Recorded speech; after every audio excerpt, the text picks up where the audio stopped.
Welcome, dear friends, to the Taviren, a Wheel of Time podcast hosted by three gentlemen for whom the very wheel itself bends around.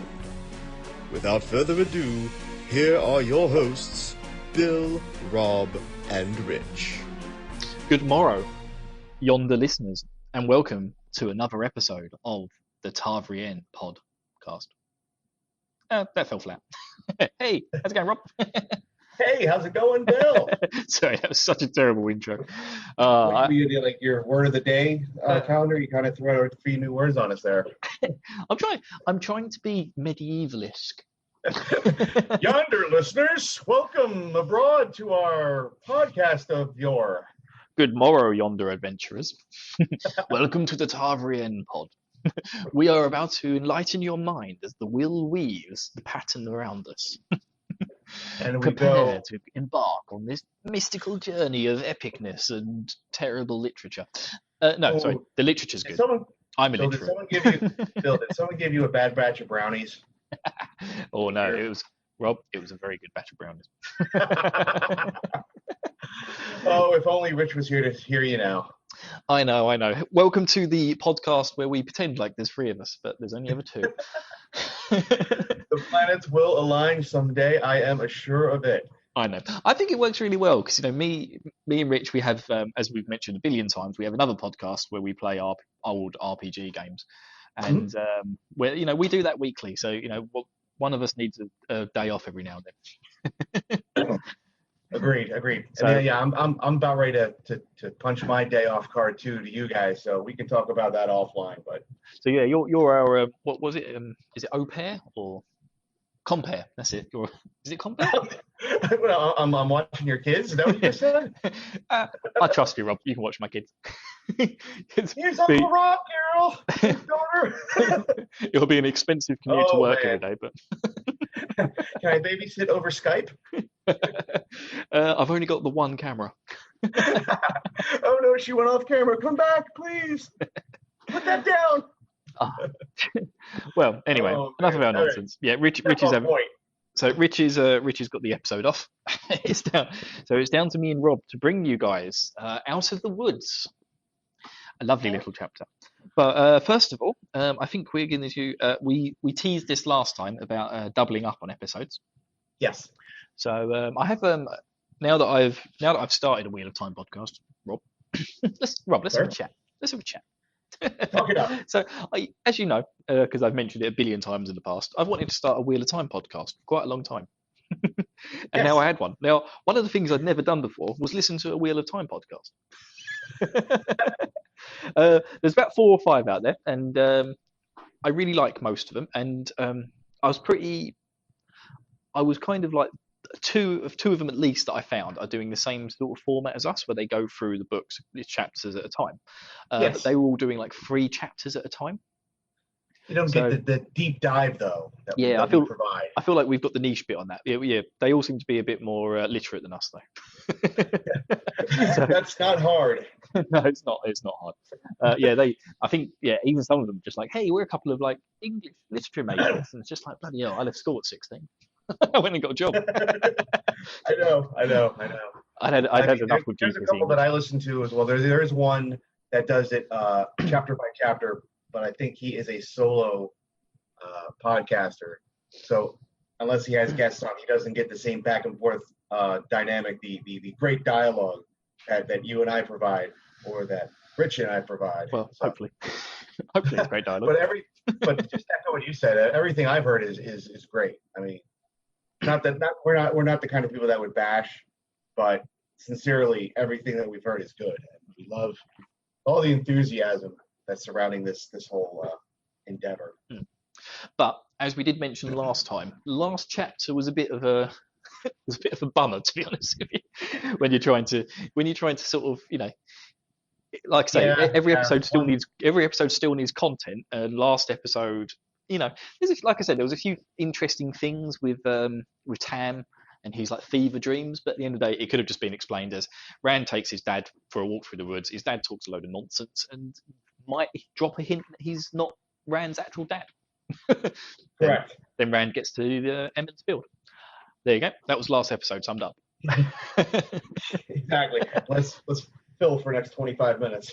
Yes. So what we're going to do is, with a couple of short chapters in the future, we will be doubling up. But I know there are certain members of our community who are reading along with us, like Troy and Tyler. Although Tyler's really behind at the moment. And Mini BT, who's on the RPG Golden Years Discord. I know he's also reading along because he said, "Can I read ahead?" Well, Mini, when you get to chapters 10 and 11, you can read both those ones together. We're going to combine those ones. Yeah. And while I'm thinking about it real quick, can we put a link to the RPG Discord? Let's think about that first. Okay. Because drop that on your live, but no, it's fine. I don't mind using the RPG Golden Years Discord, but it could also be confusing for people who are just like, "Hey, look, a Wheel of Time Discord called RPG Golden Years."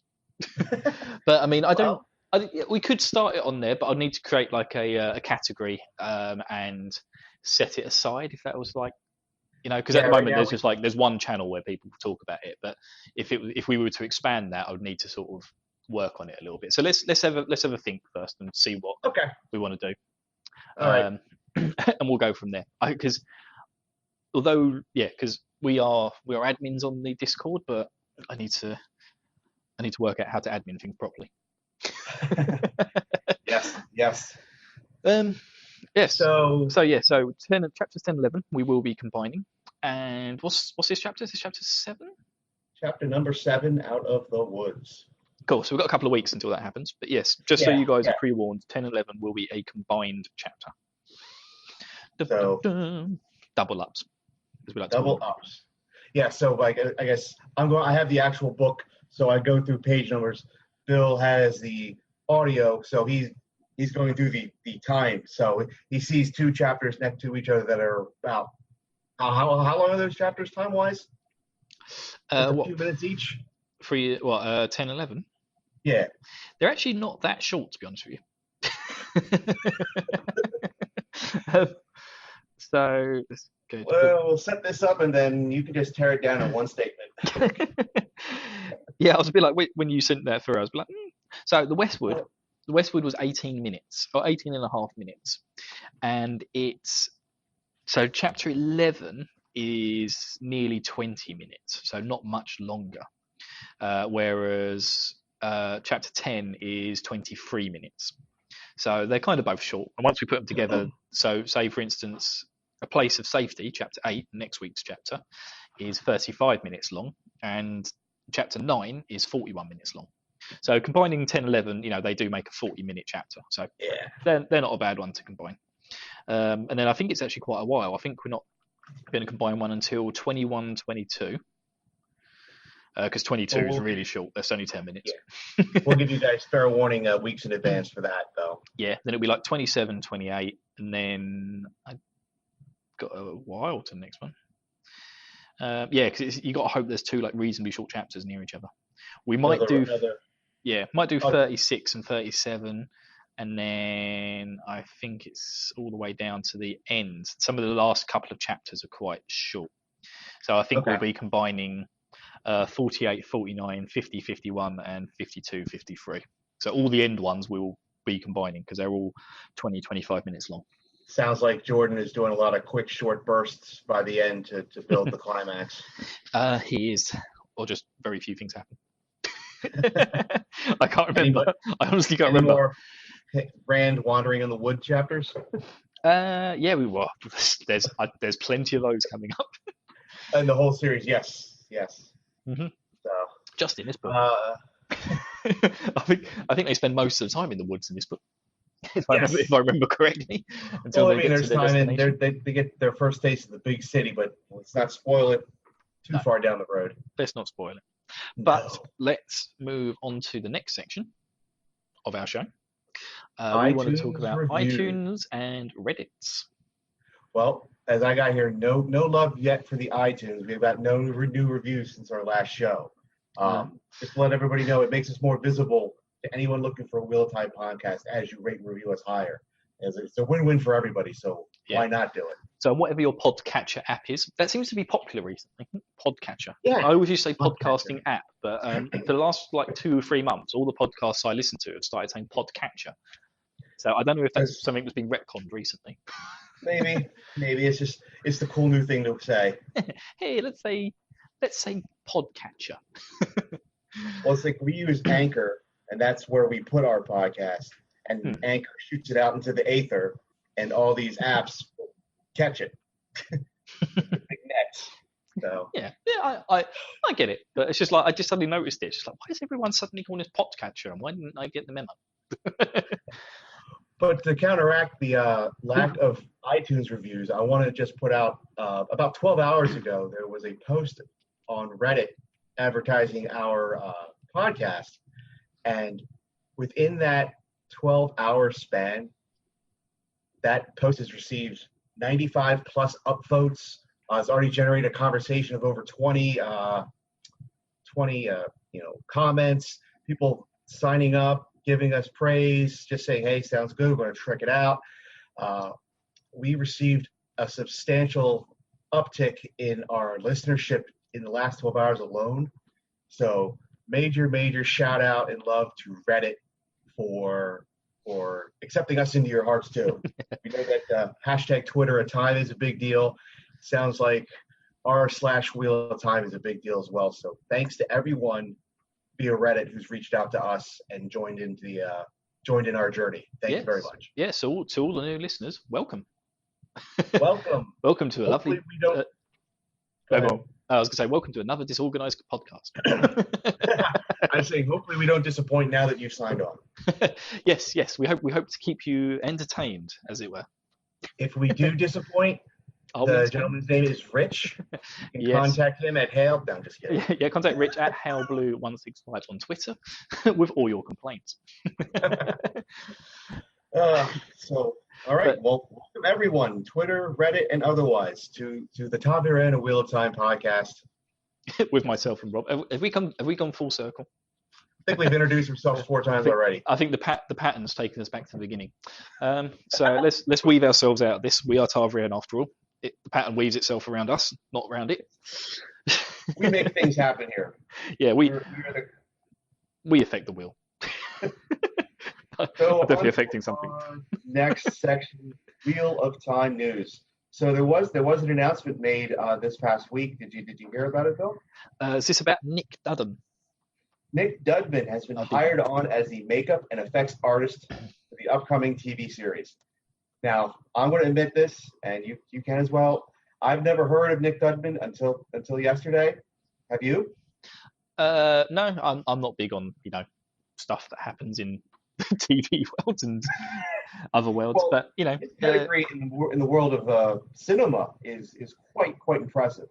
He has worked on such franchises as Harry Potter, Star Wars, Batman, The Mummy. I think he also worked on The Fifth Element, which was a big. I love The Fifth Element. Yep, he worked on that. We need to start a Fifth Element podcast.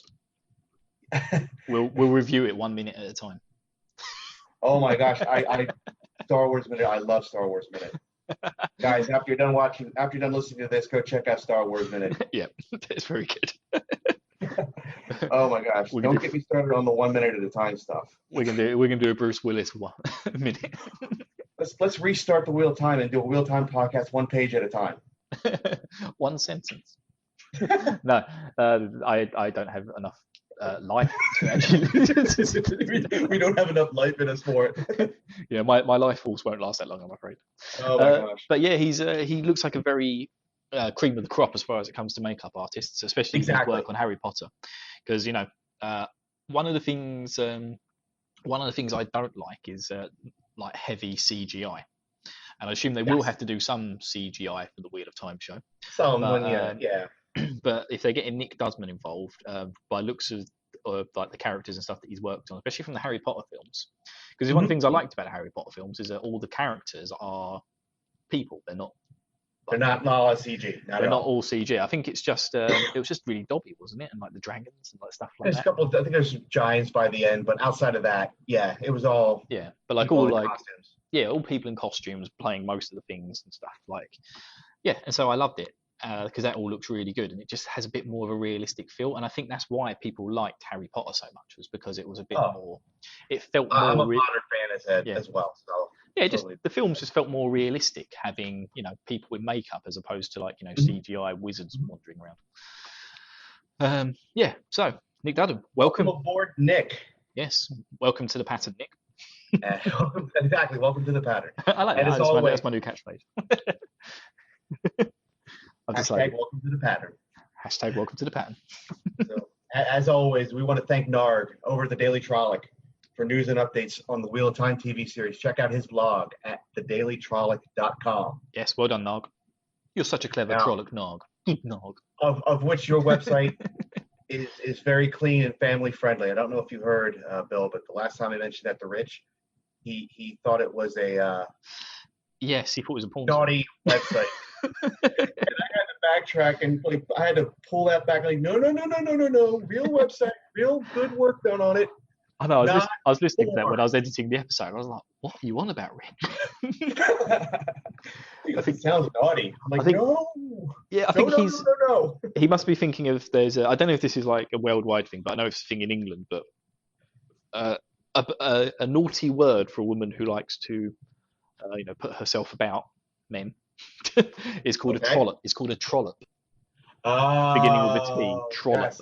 So I'll be surprised if Rich knows that, but you never know what you've heard from watching. I have heard the on phrase Netflix. Before, but yeah, you probably heard it watching some sort of British program, like maybe on Doctor Who. Would they use that on Doctor Who? It's one of those swear words that's kind of acceptable-ish. I've heard of. I mean, Kingsman movies, maybe there. But yeah, maybe. But trollop, you dirty trollop. Trollop with a C. Yeah, not trollop with a T and a P. The dailytrollop.com. If you want to check that out, I'm not Googling it. We do not sponsor or are affiliated with the Daily Trollop. Just putting that out there. No, we like smart trollocs, not dirty trollops. So it might be a glandular thing. He keeps himself as clean as he can. I mean, come on. So anyway, we had a chapter, didn't we? Yes. Thank you, Nog. So I think we're coming out of the woods, aren't we? Out of the woods. We found a trollop. Now we're coming out the woods. My first note here says, Rand smells wood smoke. And for a moment, he brought relief to him until he realized that there was way more wood smoke than would be for normal town use. I thought you were just going to stop there and say Rand smells. Rand smells and chapter. and stink. God, you stink, Rand. Have a shower. But that was like for a split second, he's like, town, good. Let's get too much wood burning. That's not a good sign. So nope. Not this time. Not this time in the morning. So yes, he enters out into Emond's Field, pulling his dad behind him on his makeshift litter. What did they call it? Yes, litter. Litter. He calls it a litter. Yes. Yeah. So he comes out and enters the scene of Emond's Field, and soon realizes that it wasn't just their farm that was attacked by dirty trollocs. I've just got this image now of a fist of trollops. You are all about the hashtags right now. I love it. A fist of trollops. Oh my god, that is so awful. Welcome to the pattern, fist of trollops. Oh my god. People, please don't go. Yeah, this has turned out absolutely filthy. Please don't go around fisting trollops. So yes, Emond's Field was attacked by a fist of trollocs. So a fist, for those of you who don't know, it's kind of like a military term for a legion of trollops. Yeah, they call them a fist because trollops are just basically battering rams. They're just meant to hit things. So yes. They always call it rather than call it like an organized legion, they just call it a fist. And normally, you get one fist of how many trollocs? Is it like 100? Did I say? I don't remember the exact number. I think we'll get more of that later on when Land. Yeah, Rand saw at least a couple dozen, maybe more, when in the last chapter when he was off-road, he saw them walk by. But I think they split off from like the main body of the fist of Trolloc. Correct. Because a fist of Trolloc is led, but normally by one Myrddraal. Yes. Cool. So the way I have it here, I said Rand enters Emmons Field to see the destruction is totally random. ... Or is it? Dun, Dun, dun, dun. Yes, because they seem to have picked certain places to attack. And I think, is it the first place that he comes close enough to have a chat with someone? Is it the smithy? Yeah, Master Luhan. Master Luhan Smithy, with his white ghost dogs. Good old Matt. Oh, Matt. Love you. Yes, so Master Luhan is very upset. he basically just got a hammer and just fought off the Trollocs by himself. But yeah, he said like they were attacking him like his workshop was full of gold, not just bits of scrap metal. Well, the comment that I have here is, why isn't Master Luhan more freaked out by the stories of legend coming to life? So he's angry, he's upset, he's ready, he's got his hammer, but he's not freaked out as in this mythical creature has now destroyed our village. He almost I kind of expected it, or I'm very much with you on that. During this whole bit, I am a bit like, why aren't these people really like absolutely freaked out that, like you say, myth has come to legend?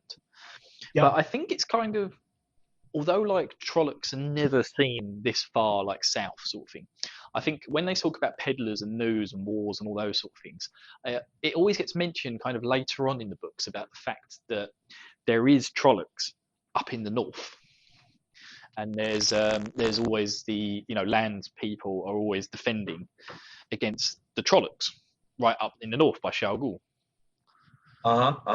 So I kind of, well, no, it's just one of those things that's kind of, I think it's just accepted that although... Well, if you look at the map, you see the Shao Ghul up in the north, you see the mountain peaks along the north, and you know that's where the bad people live. Yes. And sometimes they'll come south to wreak havoc or whatever they, Yeah, but there's like a line of defense, isn't there? And so I think although people kind of are a bit skeptical on the existence of Trollocs, I think they hear enough of them that when suddenly a Trolloc runs out of the wood and starts attacking his smithy, you're a bit like, oh shit, a Trolloc. You kind of just like, why is he attacking the smithy, not the mayor's estate, the brandy, the wine spring. There's other big places that would seem to be, if you're going in at random, the more prime targets. But the smithy, the Cawthon house, random spaces, Yeah, because I'm farm. Yeah, I'm very much with you though. It's just kind of like, it does seem strange that no one's freaked out about the Trollocs, but at the same time, I kind of feel like it's part of the universe that although this town hasn't seen Trollocs for say like 20 generations, they hear enough of it that when they saw one, it was kind of like, ooh. All right, back. All right, I bet hit this thing with a big hammer. But yes, you're right. They've attacked, Matt's house, the smithy, Rand's farm, and where else was it? The Ibarra farm. The Ibarra farm. Yes. So but they also attacked. I mean, not just the ta'veren places, but other houses with teenage boys. Let's put it that way. Yes. They seem to know where to strike. Yes, they pick their targets specifically, but they do seem to have gone after places where teenage boys are frequenting. Because you can't exactly say Perrin lives at the Smith, like they've attacked Perrin's farm, right? But he could have been at the smithy, so because that's where he works, so they've attacked the smithy at the same time. Despite that, I don't think Master Luhan's got a teenage son, has he? No, I don't think so at all. I don't know if the Luhans have kids or if they have boys or what. How that is. One other note, I do know that just before Rand leaves Master Luhan reminds Rand, Two Rivers folk can take care of themselves. So, as we'll see maybe another chapter or two, the resolve and the stubbornness of Two Rivers folk is a real tangible thing. Yep, they can teach stones. Yes. They could teach stones to be stubborn. Well, something like that. Something about donkeys as well. But anyway, let's not go down that route. We've had enough Trolloc talk for one day. Yes. So anyway, we do. While all this like polite conversations going on, there seems to be there is a situation going on behind Rand with the fact that his dad's fever is getting worse. So he's looking for Nynaeve. Yes. Almira. That's what I got. Nynaeve and then Egwene, to agree, are in full combat medic mode. Yes, because they even shout at Egwene as she's running past. Yep. Egwene, sorry. Nynaeve is trying her best to, make the hard decisions, assess who needs the more urgent care immediately versus someone who is okay for right now versus someone who is beyond help. Beyond her abilities. Beyond her abilities, yes. And unfortunately, she gives Rand rather damning news about Tam. Yes. She cannot help him in his current state, and she basically advises him to make his peace. And make his peace with his father. Yeah. Yes. Which is devastating to Rand, and even Egwene's very like, oh my god. Even Egwene puts aside the sexual politics, and just like gives Rand a big hug and knows that this is not good at all, and is very sorry that he has to go through this with everything. Now Rob. Yes. One thing I struggle with listening to the audiobook is remembering where one chapter ends and one chapter begins. Yeah. So do we? They don't give you an end chapter, and so where is this the end of the chapter? No, I'm halfway through my notes. Oh, okay. Look, move on then. I phased out a bit this morning while I was on the train, and I suddenly realised I was halfway through the next chapter, and I was a bit like, I have listened to the chapter. I've listened to the chapter twice before that, and then this was like my third listen through for a refresher in the morning, and just suddenly like realised, oh my god, I'm halfway through the next chapter. I'd say we're 2/3 of the way through, but I have another note here regarding Nynaeve. It says, Nynaeve appears to be the epitome of cool, calm, and collected in this time of tragedy. She puts on her brave face, quickly discerning where her abilities are best needed. Very promising career as a wisdom or some other form of caregiver. So Nynaeve definitely brings out her A game in times of need. Definitely. And qualities that will help her going forward as the wisdom. So I've also got I've got something to mark off on your spreadsheet. I think out of space, but go ahead. I think I'm not sure if this is something we are currently tracking, but when I heard it, I was a bit like, we should be tracking that. I think Master Luhan is the first person to say, like, out loud, not part of the the monologue, like the entrance monologue to the book. The wheel weaves as the wheel wheels. Yeah. Okay. I'm sure he says that, and I think we're going to hear that a lot. So I thought that'd be another fun one that we can check and make bets on. I think once we get to like chapter 15, we'll see what ones we're tracking, and then we'll make our bets on how many we're going to have. Well, every now and again, I have marked as episodes where we will kind of run through the counters that we have. Like I know that the Times friend is called a sheep herder. There's a couple of chapters where Lan just kind of goes balls out with calling Rand a sheep herder. Yep. So, and I know that when we meet other characters, they will like to tease him and call him sheep herder as well. Yeah, because we've got sheep herder. We class that as just generally being what do you call it? I forgot what the word is for it now. Degrading towards Rand's status. Put him in his place. Yeah, because they always call him like farm boy and sheep herder and things like that. And I know Min goes like a character who's going to come in a little later on in the book. That was my curious. Who ends with more sheep herders? Yeah, Lan or Min? Who gets more sheep herder calls? Or it'll probably be Lan in this book, I reckon, because he's a lot more prevalent. I think he does it 8 times in one chapter. Jesus. Probably the next chapter, I think.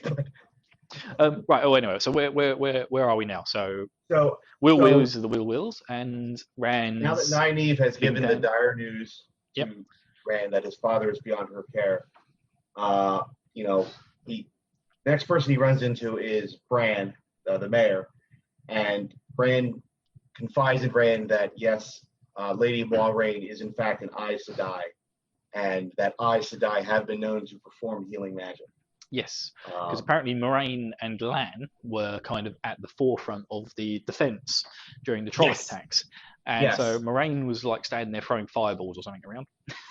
Something like that, keeping at bay, and Lan was back and forth, just wreaking havoc on anything. Just slicing anything to pieces that came near him. Oh, I love Lan. When Bran is talking to Rand, Tom Maryland is in the room as well. I have here he agrees with Bran's sentiment, but is very, very non-committal on Aes Sedai as a whole. Yes. Keeping his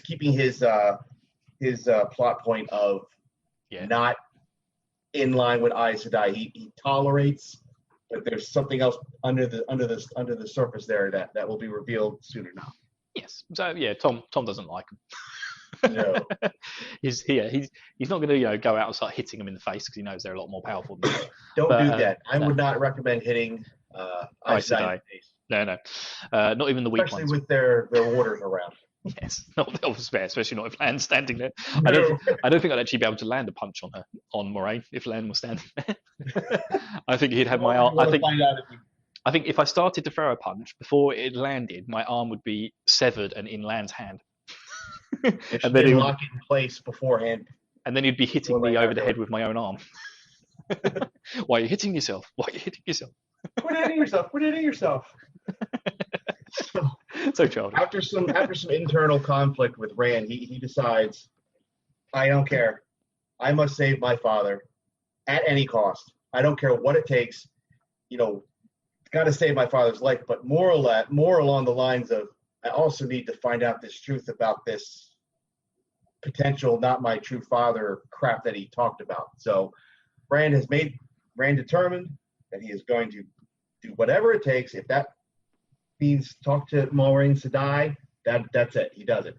So he goes, he finds Lan and Moiraine, and the first thing Moiraine does is comment that she's relieved at the sight of Rand. And is curious about his dreams, which is odd because that's something that hasn't even started yet. It's such a weird drop as well, isn't it? How are your dreams, Rand? It's like, exactly. Can we do this? What dreams? No, I'm here for my father. Yeah, it's just like, you get some fuck about my dreams. Come on. But yeah, her first comment is something like a little more light in the darkness, I think. And then how are your dreams? But Rand tells Moiraine that he will pay any price to save Tam. Moiraine states that the price will be determined at a later date. I have here.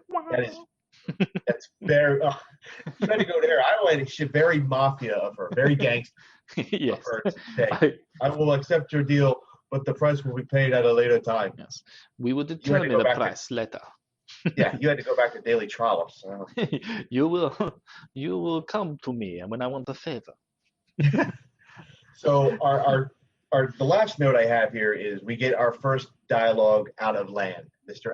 Lan Mandragoran, and the first mention of an angry owl, which are little artifacts that don't contain magic, but help Aes Sedai in the channeling of magic. It's kind of a little boost.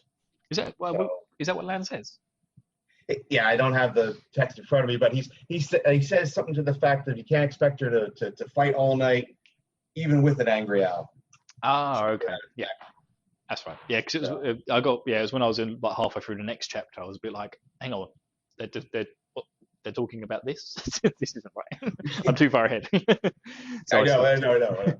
So that's where angry owl ends with the agreement made.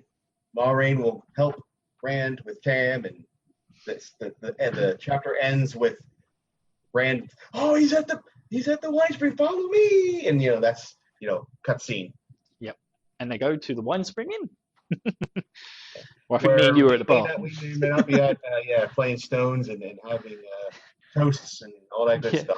Yeah, we're comparing how many Trollocs we killed each. I'm currently at 0. Really?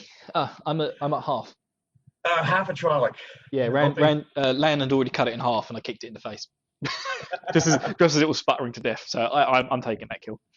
I might have laughed at it.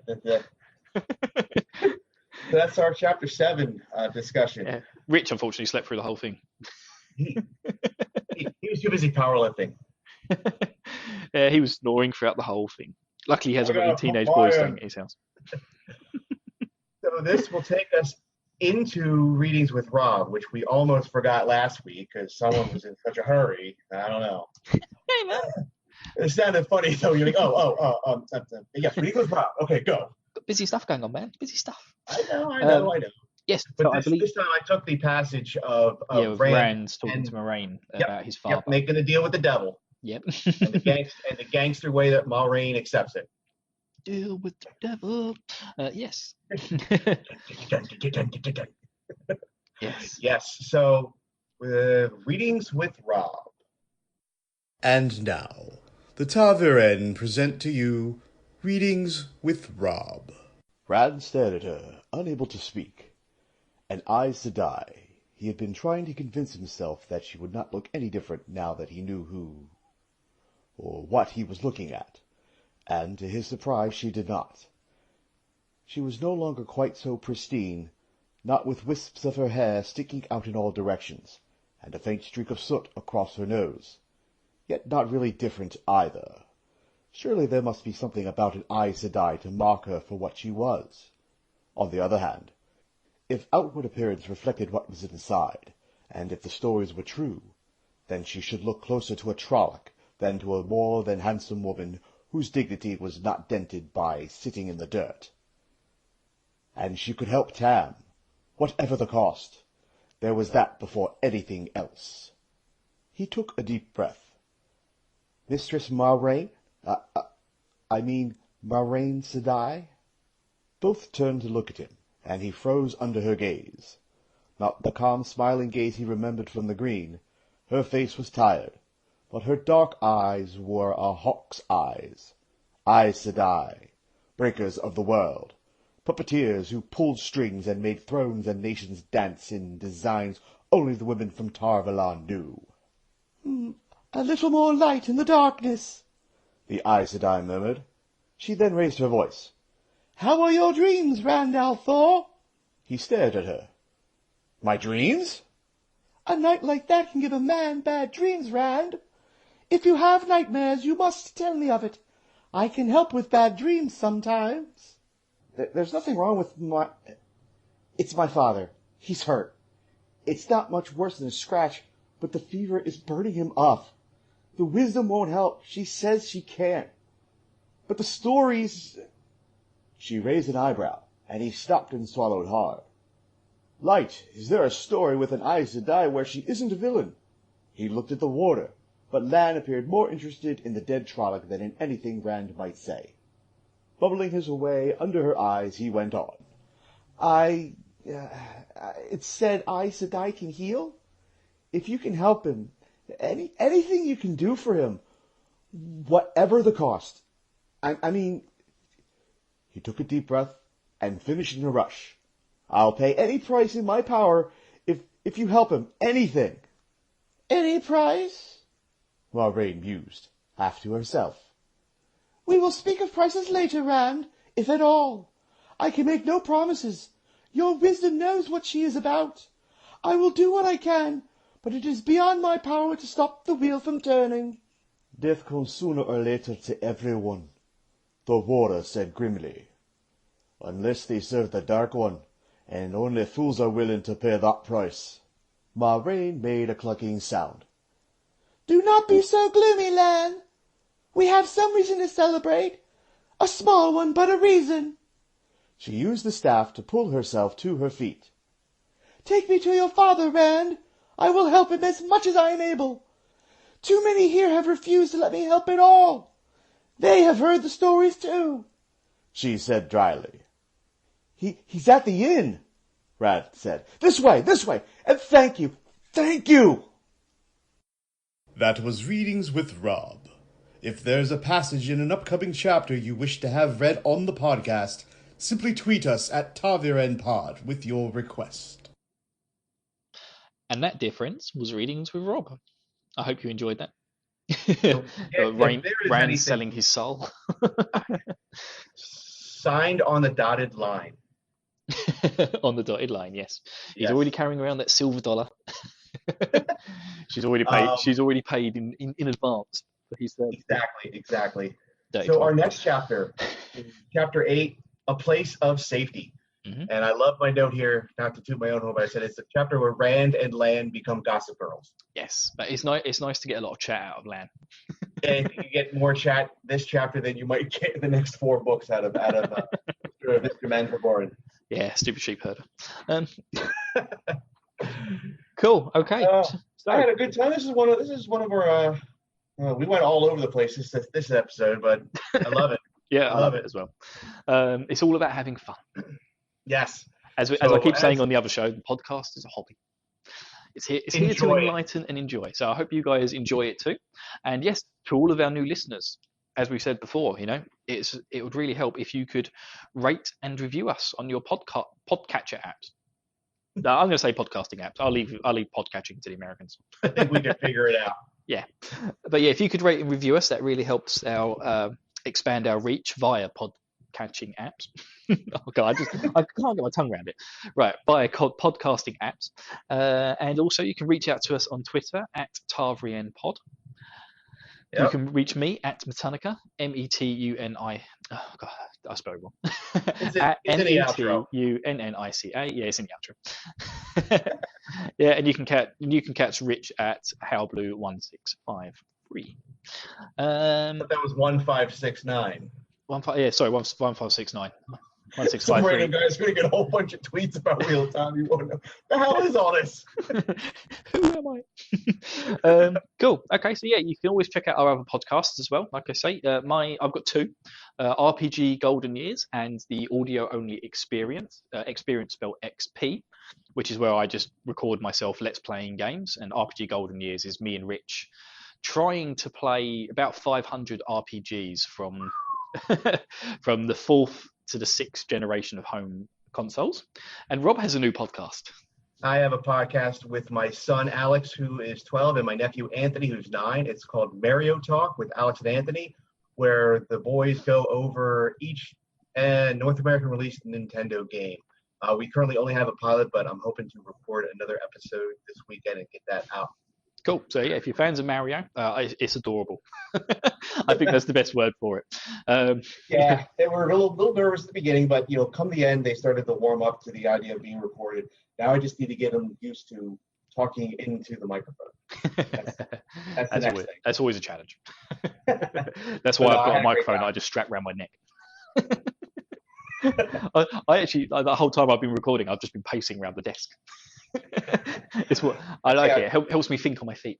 I do admit I had to upgrade my gear because basically just the laptop. So the kids were just talking at my computer. Oh right, okay, yeah. You need to get yourself a Blue Yeti or something. Yes, Father's Day. Hey, actually, if you're going to have a couple, look at something that's not so one directional, if that makes sense. Because I think some microphones like the Blue Yeti and stuff, like they try and pick up what's exactly in front of them. Whereas you might want something that picks up more of a surround sound. So if you're going to have like several people around. Anyway, podcasting tips. I'm the worst person to talk to. Tom, you're in a podcasting father network podcast here. Yeah. Well, you've got kids. I've got more on the way. As I said last week. Yeah. Anyway, so that's it from us. So I think it's your round, Rich. Rich? Uh-oh. Rich? Oh, he's always asleep when it's his round. Wake up! Wake up! Oh, and Rob. They don't believe that we all exist. Come on, Rob. You owe me a pint. I owe you a pint. Yeah, let's go sit down and have a pint on me. Let's go sit at the wine sprinting. Although it's a bit of a mess around here. And who scratched that thing on the door? Oh, it smells awful. Man, what is that on the door? Is that a dragon? It's a dragon's mark? Oh my God, what is this? God, now I can't even have a pint in peace. Got to deal with this crap. This place is so metal. Are we done yet? Thank you for listening. If you want to continue the conversation, tap into the One Power and contact us on Twitter at TarvrienPod. You can also contact Bill at Metunica and Rich at HaleBlue1569. You can also reach Rob at his website, digging, D-I-G-G-I-N, diggingdeepsports.com. And, as always, we will see you at the Wine Spring Inn. Here's to another great podcast, gentlemen. Cheers! Ah, damn it, Bill, not again! Brad, can you get another round of pints for me and the boys? Yes, Yes, again. No, Bill this time. Thank you, Brad. Much appreciated. Now, where were we, men?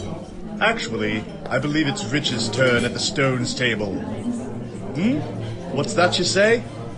No, I don't think old Sen will have that, Rich.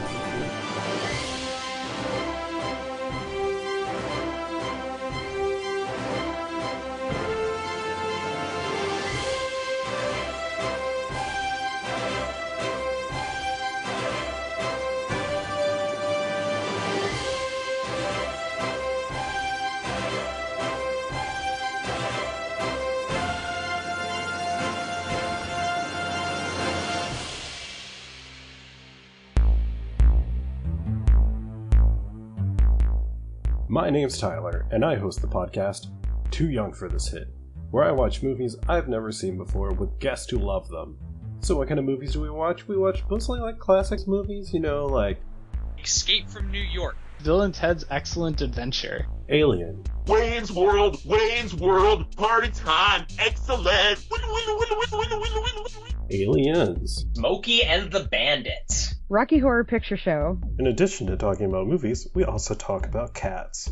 A lot. For pretty much no reason. You can find Too Young for This Hit and tons of other great podcasts at probablywork.com.